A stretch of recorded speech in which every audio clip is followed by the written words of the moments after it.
The floodwater has receded and we're taking the airplane home. Next on Fly JBS.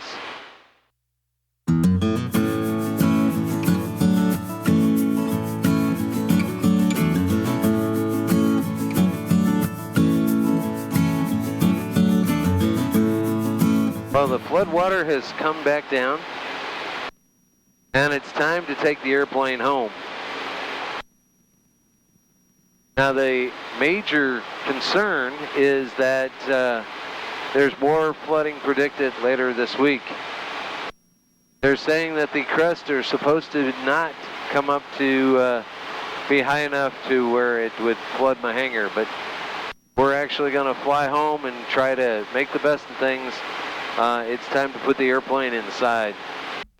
Opening the hangar door for the first time after a major flood is a surreal experience.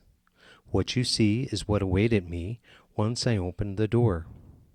Lots and lots of corn stalks and bits and pieces from the surrounding farm fields got trapped inside the hangar door during the flood.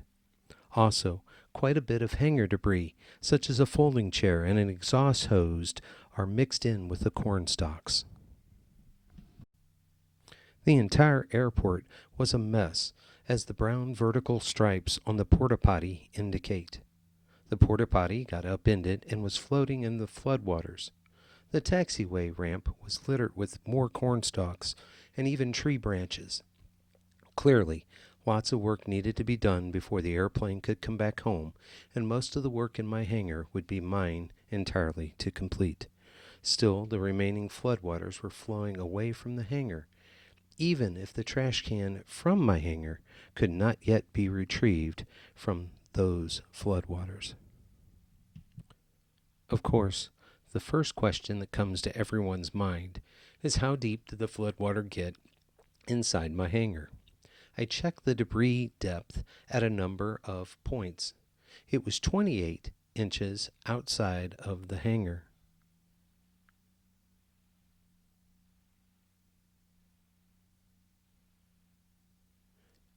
And it was 34 inches at a lower point inside of the hangar.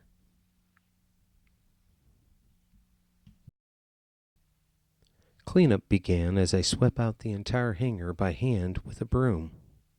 Cleanup, even with my simple metal hangar like mine, took all weekend and not just a couple seconds that these time-lapse sequences seem to indicate.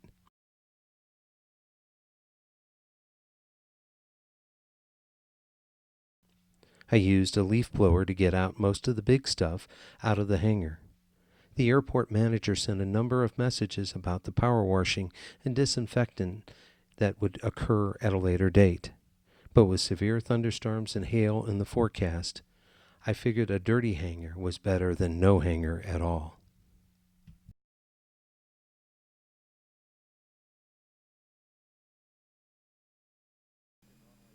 Well, we're just about to take off at Creve Coeur and fly home.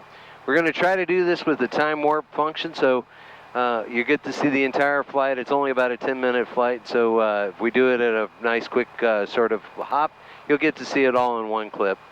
So here we go, flying from Creve Coeur Airport back home to St. Charles County Smartt Airport.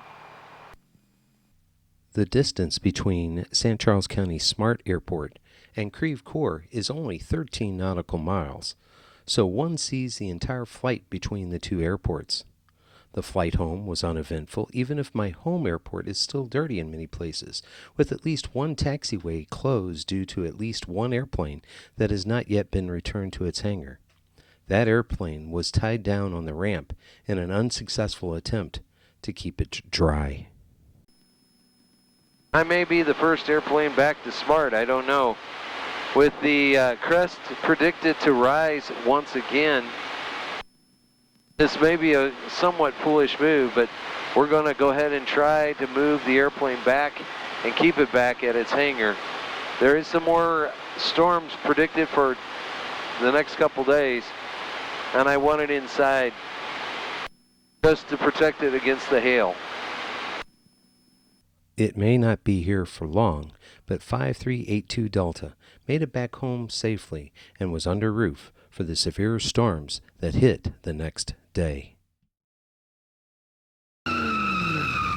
But wait, just as we get the hangar cleaned up and the airplane placed back into its proper location, a new prediction comes out from the National Weather Service. The crest is supposed to hit not just 31, but more than 32 feet of flood stage.